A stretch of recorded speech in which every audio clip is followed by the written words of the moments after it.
담주 20만 불 정도 바꿀까 하는데. 다른 거보다 지금 외환시장을 보시려면은 제일 중요한 게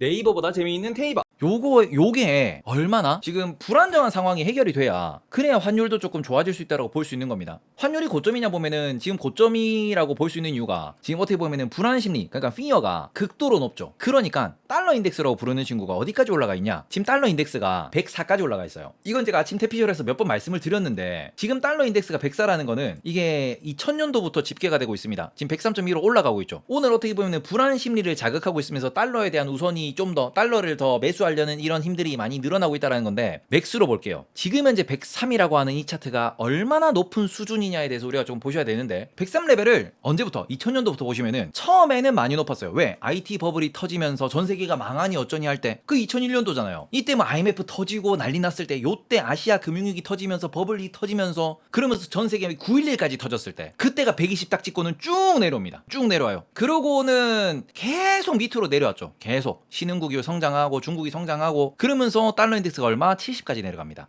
이때 그러다가 점점 달러 인덱스가 달러에 대한 요구 사항이 올라가고 있는 중이거든요. 장기로 놓고 보시면은 자 여기서 지금 103이라는 수준을 대충 끄어보시면 언제 이게 이럴 데가 없어요. 104까지 갔다 왔는데 지금 달러 인덱스가 정말 높은 겁니다. 그러니까 이게 역사적으로 고점이다, 20년 내 고점이라고 얘기하는 이유가 지금 이건데 2001년 2002년도에 9.11 테러 터지고 난 뒤에 이라크 전쟁 터지고 자 그래서 이게 이라크 전쟁이라고 기억을 하실 겁니다. 테러와의 전쟁 선포했을 때 아프가니스탄이 이렇게 쳐들어가고 이라크가 아니구나 아프가니스탄 쳐들어갔을 때 그럴 때 9.11 어쩌고 저쩌고 지금 저희 알카에다 어쩌고 할 때 그 얘기 나올 때 이후로 지금 최고점이에요. 그런 상황까지 지금 이 달러 지수가 올라가 있다 보니까 이걸 우리가 어떻게 해석을 하셔야 되느냐? 지금 고점이냐? 달러가 고점인 거 맞아요. 다만 걱정이 되는 거는 이 상황이 언제까지 지속될지 모른다라는 게 가장 불안정한 거죠. 왜 지속되는데 안 그래도 지금 전쟁이 지속되고 있는 상황에서 여기서 우리가 긴축을 한다죠. 미국이 달러를 땡겨 올릴 거라죠. 그러니까 뭐합니까?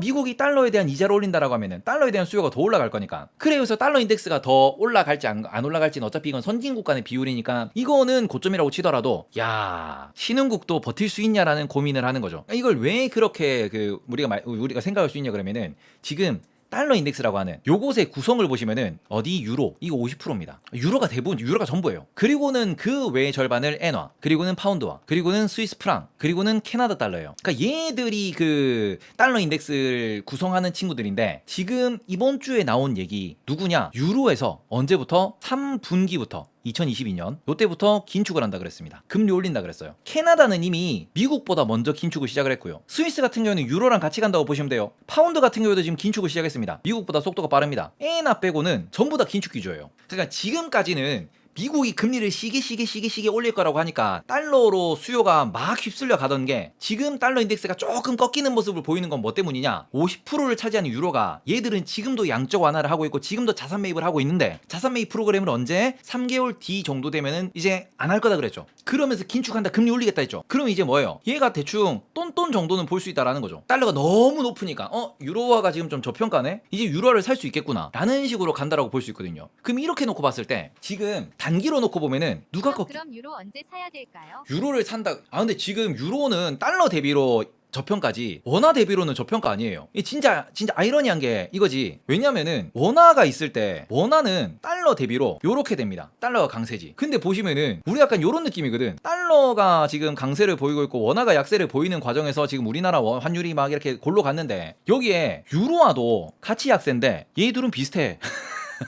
얘들은 변함이 없어 지금. 이거는 객긴 독긴이거든. 객긴 독긴이잖아 지금 이게. 그럼 언제 바꾸냐? 별 의미 없을걸 이거. 별 의미 없어요 이거. 그렇게 보시는 게 좋을 것 같고 지금 여기에서 지금 저 얘기가 맞긴 해요. 지금 유로화가 어떻게 보면은 그 달러 인덱스가 104까지 갔다가 살짝 꺾여 내려온 이유가 유로가 긴축한다 그랬어요. 근데 반대로 생각할 때 여전히 유럽에는 이 문제가 있지. 그래서 지금 전쟁은 그래서 얘들이 지금 경기 침체를 얘기하는 이거는 실제로 유럽은 계속 얘들 원래 관광 수입이 많은 국가인데 아직 코로나 코로나 안 끝났고요. 올 겨울에 코로나 여전히 더 퍼질 거라고 얘기하고 있고요. 지금 전쟁 때문에 비행기도 제대로 안 날고 있고요. 그게 유지가 되고 있고 그런 게 반복되고 있다 보니까 야 유로화 긴축하는데 이게 유로화 강세갈 수 있냐? 라는 질문을 하는 거죠, 직접적으로. 그러다 보니까 전쟁이 해결이 되고 러시아에 대해서 만약에 진짜 규제해가지고 뭐 천연가스 뭐 들어오는 거 막는다, 뭐 지금 석유 들어오는 거 막는다라고 했을 때 아직까지 뭐 결정이 난 건 아니지만 그러면은 유럽이 에너지 가격 올라갔는데 그러면 유럽은 경제 성장 못하면은 유로화 가치는 점점 더 떨어지는 거 아니냐? 달러 더 강세 가는 거 아니냐? 이런 우려도 분명히 존재합니다. 다만 그걸 제외하고 지금 단기로 딱 튀어나온 건 뭐냐면은 유럽이 긴축한대요. 금리 올린대요.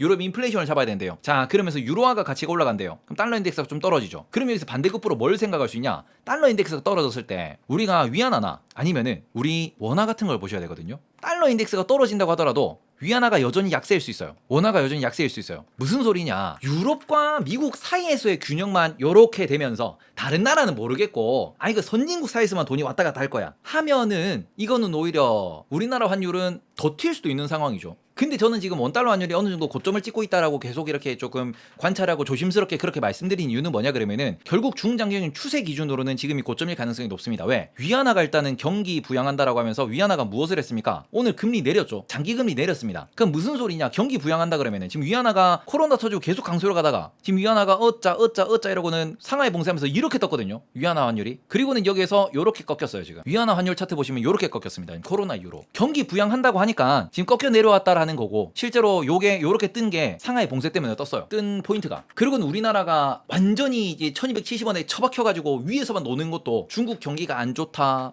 이제 뭐 달러만 가야 된다 이러다가 슬금슬금 유로화가 돌리는 것도 중요하고 위안화가 돌리는 것도 중요하다. 이게 둘 다 돌리면은 그때는 원화도 강세로 갈 수 있다라는 건데 실제로 지금 위안화가 이렇게 돌리는 순간 원화가 올라가서 80원, 70원, 80원, 70원 하다가 지금 60원 찍었죠. 물론 이거는 좀 더 보긴 봐야 돼요. 근데 어떻게 보면은 많은 전문가들이 지금 미국의 소비나 미국의 성장을 놓고 봤을 때 한국의 성장도 이게 거의 대동소이하다고 생각을 합니다. 요렇게는 볼 수 있다는 거지. 이러면 원화가 1200원대 후반대면은 이건 좀 이건 너무 과하게 가 있는 건 맞거든요. 물론 지금의 불확실성이 해결이 돼야 됩니다. 불안정한 게 조금 해결이 되면서 전체적으로 주식 시장이 먼저 안정화가 돼야 돼요. 그리고 저는 그 과정에서 무엇을 보셔야 되냐? 통화 수합한다고 지금 이게 그 환율이 딱 떨어지는 건 아닙니다. 통화 수업을 한다고 해봤자 환율이 떨어지는 건 어느 정도 그냥 조금일 거예요. 지금 뭐 때문에 문제가 되냐 그러면은 미국이 금리를 올린대요. 그럼 이건 어디에 영향을 줍니까? 미국의 국채, 채권 시장이죠. 국채 시장에 영향을 미치면서 실제로 국채가 지금 떡락을 했습니다. 10년물 국채 금리 기준으로 지금 작년도에 0.5% 하던 게 지금 얼마? 3%까지 올라왔죠. 국채 시장이 이렇게 온다라는 소리는 물론 이게 손실률이 크진 않아요. 손실률 자체가 10년짜리이기 때문에. 근데 적어도 이게 한 20% 정도는 마이너스 났거든요. 1년 사이에. 근데 이게 20%가 그래 뭐 20%면 주식 종목 하나 지금 마이너스 70% 80%가 있는데 뭐 20% 가지고 징징 짜냐 그러는데 말씀드리지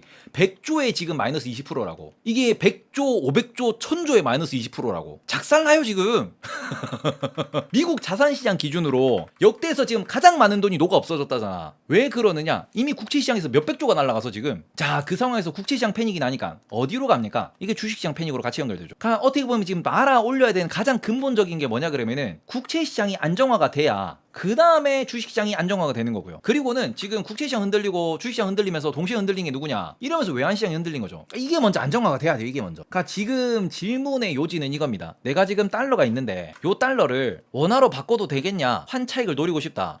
근데 저는 그거는 별로 추천을 드리지 않는 게 뭐냐 그러면은 아직까지 불확실성이 해결되지 않았기 때문에 더 튀진 않겠지만 굳이 원화로 바꿀 필요는 없다라는 거죠. 굳이. 지금 전 세계에서 달러를 엄청나게 요구하고 있는 상황에서 내가 달러를 보유하고 있다라고 하면은 굳이 뭐 수수료를 안 내더라도 그 달러가 계속 강세를 보인다고 해서 계속 1260원, 70원, 80원 한다라고 했을 때 이 달러를 다른 통화로도 바로 바꿀 수 있는 거고 달러는 기축 통화이기 때문에 지금은 차라리 달러를 들고 있는 게 좋다라고 말씀드리고 싶고 그리고는 만약에 지금 한국 시장이 조정세가 올해 들어가지고 한 15% 정도 났다라고 보는 요 정도로 보더라고요. 10%에서 15%. 근데 미국 시장은 지금 25% 났습니다. 무슨 소리냐 그러면은 달러로 어차피 미장이 반등을 하면은 그러니까 말 그대로 이거잖아요. 얘 안정화되면은 외환 시장과 주식 시장이 동시에 안정화될 수 있다라는 거고. 그러면 어차피 우리가 이거를 환을 바꿔가지고 요걸로 국내에서 뭐 부동산을 투자한다 그러면 상관이 없지만 국내에서 주식을 산다 그러면은 국내 주식은 먹을 게 15%밖에 없다라는 거거든요. 근데 해외에서는 해외 주식은 이게 25% 먹을 게 있다라는 거지. 물론 여기에서 내가 다시 환 차손을 10%를 받는다라고 하면은 이것도 15%일 수 있어요. 근데 다만 저는 그 이유도 생각을 하는 게 만약에 내가 장기 투자를 생각하고 내가 장기로 이걸 자산으로서 보유할 거라 그러면은 향후 10년간 미국이 많이 오를까요? 한국이 많이 오를까요? 저는 미국이 많이 오른다고 생각을 해요. 여전히. 그러면 달러를 들고 있으면서 달러를 투자하는 게 맞죠. 왜냐면 원화에 대해서 입장에서 내가 원화가 부족한 거라 그러면은 바꾸는 게 맞는데 원화가 부족하지 않다라 그러면은 그냥 안전자산으로 보유하고 있고 내가 뭔가 이걸 시드로 들고 있겠다, 예수금으로 들고 있겠다라고 하면은 굳이 달러의 고점을 생각을 하면서 내가 1200원대 바꾸면 좀 손해일 것 같은데 이런 거를 생각하시기보다는 그냥 차라리 지금 달러로 들고 있다가 미장 물타기 자본으로 쓰시던가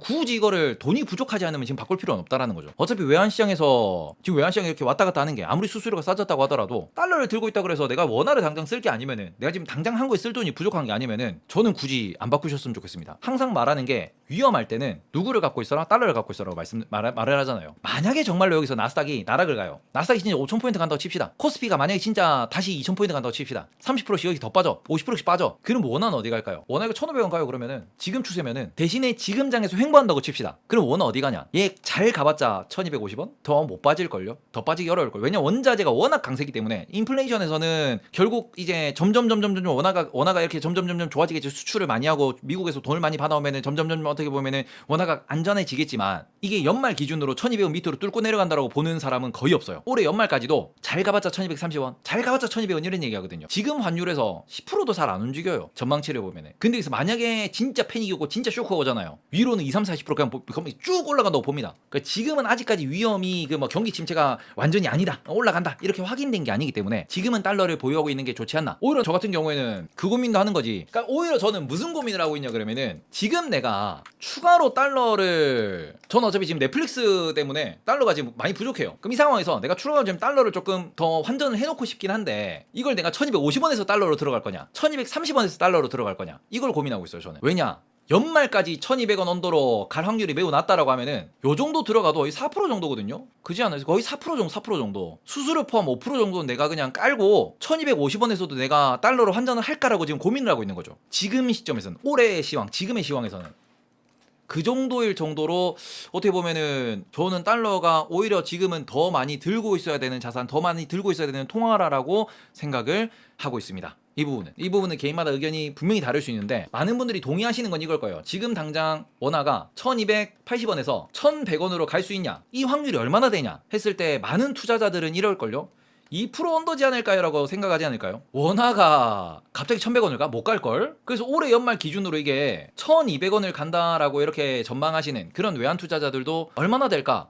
저 이 정도도 한 30% 정도? 30% 언더지 않을까 생각합니다. 미국의 경기 침체를 확인해야 되는 거고 미국의 소비가 살아있다는 걸 확인해야 되는 거고 원자재 인플레이션, 원자재 고점이 어디가 돼야 될지를 확인을 해야지 이만큼 떨어질 수 있는 부분이기 때문에. 그리고 유럽의 경기 침체가 정말로 뭐 현실화되느냐, 우리 뭐 에너지 가격이 어디로 가느냐 확인하고 난 뒤에 전쟁이 언제 끝나냐 이런 걸 확인을 하고 난 뒤에 달러에서 다른 곳으로 돈 이동할 거기 때문에 아직까지는 돈을 달러로 들고 있는 게 안전하지 않을까라고 생각을 하고 있다라고 말씀을 좀 드리고 싶습니다. 네. 올해 환율 이렇게 움직이지 않을까요?